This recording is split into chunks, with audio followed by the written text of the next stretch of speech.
Jealous kid. Don't mind them. Gbogbo eré tí Davido máa fi sá fún ọmọ yẹn ló ń sáré ẹ̀. Gbogbo eré tó máa fi sá fún very dark man yẹn. Òun ló ń ṣe. Akíkà bọ̀ yẹn wá sí orí channel Binu Space TV. Bí tí a ti mú gist àti entertainment wá fún yín ní ọlọ́kan òjọ̀kan. Kódà kó jẹ́ ilẹ̀ connect wọn subscribers wa akíyín àdúpẹ́ lọ́wọ́ yín gidigidi. Àtẹ̀yìn tẹ́ máa ń rí celebrity bí Ọlọ́run. Àti ẹ̀yin tí ẹ ò tí subscribe ẹ jọ̀ọ́ ẹ má gbàgbé kẹ́ bá wa subscribe, kẹ́ bá wa like, kẹ́ bá wa share. Ẹ ṣeun. Ẹ jẹ́ farabalẹ̀ gbọ́ update sí ni. Ẹ ṣeun. Wọ́n náà fẹ́ kí Davido kó block ẹ̀ kó máa kó wọn friend ẹ̀ kó shoot. Ṣé Davido ló supply very dark man oxygen? Ṣé òun ló fún oxygen? Òun kọ́ ló fún oxygen now. You don't do that. Don't tell people to choose people over you. You can only tell your husband to choose someone over you. You can only tell your wife to choose someone over you. Not you tell people that you don't even add value to their life. Are you adding value to Davido's life? That you are telling him to choose someone over you. Who is the person that even said it? Who are those celebrities? Ẹ dẹ̀ máa ṣe bíi pé tẹ́ bá ti ní opportunity kékeré ẹ fẹ́ máa gàba láwọn èèyàn lórí ẹ̀yin dẹ́ni live wọn ni. It's not good, don't do that. Ẹ wọ̀ ọ̀la a fẹ́ sílé o, a fẹ́ sílé iléeṣẹ́ Fabright a bá ara lé o, a fẹ́ sí estate lọ́la ẹ wá bá wa rà á, ẹ wá lọ wọ estate bá ṣe ń kọ́lé ní Canada la ṣe kọ́, ṣe ń wáìnì. Ẹ má miss show ọ̀la, don't dare miss tomorrow's show. Don't miss it so that you can gain from it. What are you talking about? Our mama promotes progress. We will not appreciate trade. Tabara àwọn ẹni bí a máa sọ̀rọ̀ wọn pé níbi ni ẹ́. Tabada èèyàn rẹ̀ we go greet them. Èèyàn rẹ̀ la fi ń júwe èèyàn rẹ̀. Ewa èèyàn ibi la fi ń júwe èèyàn bí. Ọlọ́run nìkan tó ta lè fi wé o. Mi mọ́ báyìí kọrin màláìka ìjọ torí ọ̀lẹ́ má jẹ́ nǹkan lẹ́yìn. Èèyàn rẹ̀ la fi ń júwe èèyàn rẹ̀. Èèyàn bí la fi ń júwe èèyàn bí. But my own point be say if very dark mama won't abuse anybody, he's supposed not to attach it to someone's wedding. He should have abused them on which wedding? Which wedding? Very dark man expose people that live fake life in Davido wedding. When you are allergic to a fake life, you will tell you even though you are inside where they are doing toku, you will talk it. This is not about attaching it to someone's wedding. He's saying the fact. Why are you living fake life in someone's wedding? They invited you to wedding. You are not doing fake life there. And you know very dark man is allergic to fake life. You go talk now. Even though if you are doing toku, you go talk. Don't live fake life next time. Next time if they are inviting very dark black man, don't live fake life inside there. You don't have to do that. Be much I see. Me too, I hate fake, being fake. I don't like fake people. Oh, but invite me to teach shuffle. Come on, Sukuba, Ken, come on, fake life, and go talk him. Come on, so pay to the point shuffle, come on, so we got to come, got to buy in Nigeria, it was sentimental Jew life. Can you read very dark mouse in bedding? What about our talent and hypertension?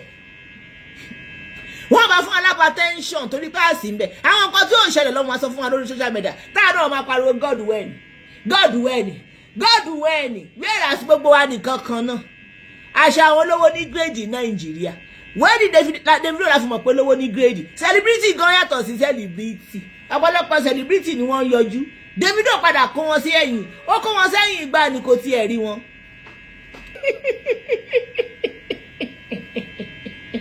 Àṣẹ celebrity ní grade. Where did Davido jẹ́ mọ̀ pé celebrity ní grade? Ṣé ẹ̀yin celebrity tẹ́ ní grade? Tẹ́ jẹ́ gradeless. Tẹ́ bá sórí social media, tẹ́ bá kápá sókè bá ń pa ibo. Tí bá fún ìfọ̀ sí olóyìn, wọ́n máa tẹ̀sẹ̀ lébọ̀ fún yín. Àṣẹ ìdílé fún wájú Davido. Ẹ á máa ṣe gàtàgàtà lórí àwọn fáǹsì yín, orí yín burú. Àṣẹ ìdílé fún. Ọ̀pọ̀lọpọ̀ ní wọ́n ń rápálá. Ẹ̀rápálá ìfẹ́ bá Davido ya fọ́tò. Ọ̀pọ̀lọpọ̀ nínú yín zoom ẹ̀. Ọ̀pọ̀lọpọ̀ nínú yín bánà Davido lásán lẹ lọ fi ya fọ́tò. Àwọn olóòrùn sẹlẹ́bù olóòrùn. Àwọn òkú kọjá àyè wa. báwa ṣe wà yìí tá a dá dé pọ́tírì ẹ̀dìyẹ ẹ bá láwọn ẹ̀dìyẹ ọmọ ṣe wuyuyuyuyuyi sẹlẹ́bù ni wá láàrin àwọn ẹ̀dìyẹ.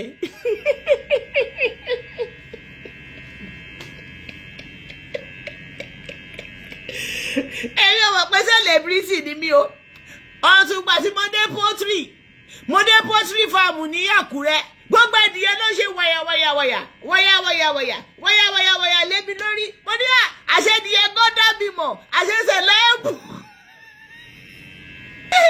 àṣẹ ẹ̀yin celebrity ẹlẹ́dìyẹ lẹ́kọ̀ọ́ra yín lọ sí pátì Davido wọ́n gbá yín dànù wọ́n tẹ̀síwájú pé wọ́n rí yín jẹ́jẹ́ ká ní ẹ ti mọ̀ wọ́n ara yẹra lọ pọ́tírì jẹ́jẹ́ táwọn adìyẹ máa kí wà ọmọ ṣe chíó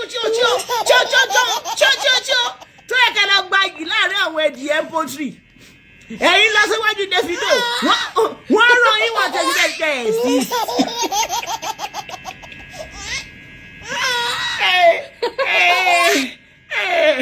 Ọ̀gá o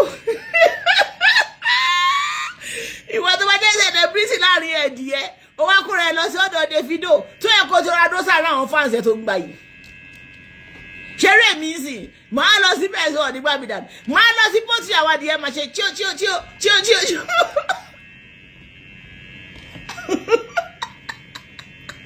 orílẹ̀ Nàìjíríà àṣẹ celebrity a máa ní class a máa ní first class business class economy àṣẹ economy ní ọ̀pọ̀lọpọ̀ celebrity yín lórí social media dáadáa ṣó ti ẹ̀rọ lára àwọn obìnrin wọ̀nyí àwọn obìnrin tó gbọ́dọ̀ àwọn celeb yẹn wọ́n ṣe rí àwọn nǹkan láyé náà gbáyé fún àmàlí fake life pàtí Davido tún yín láṣìírí ń tọ́ tó sáré ń bá ṣe ọmọ wọ́n sáré ń bá ṣe ọmọ ya fọ́tò orí mi ẹlẹ́dàá mi mọ́mọ́ gbàbọ̀dé o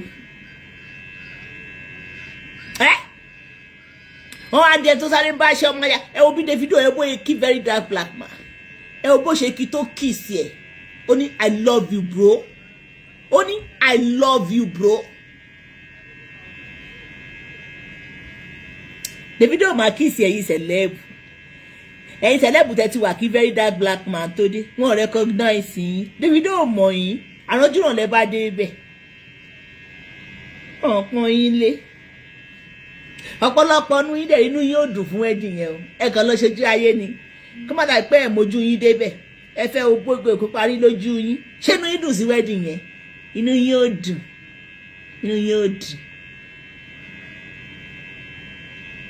ẹ wo Davido má dá wọn lóhùn o dá mo ṣe dá ní wọn o orí burúkú tí gbogbo wọn ṣe tán elevate èèyàn tó jẹ́ kó wà lójúkọ bí omi adágún má dá wọn lóhùn o ìgbéraga òṣì tọ́pọ̀lọpọ̀ nú wọn ṣe òun lọ fi recognize wọn wedding yẹn má dá wọn lóhùn o tó bá tún kò lẹ́rìí lórí very dark black man wá wo wá bẹ̀ mí ṣeré èmi fẹ́ bẹ́ẹ̀ ṣeré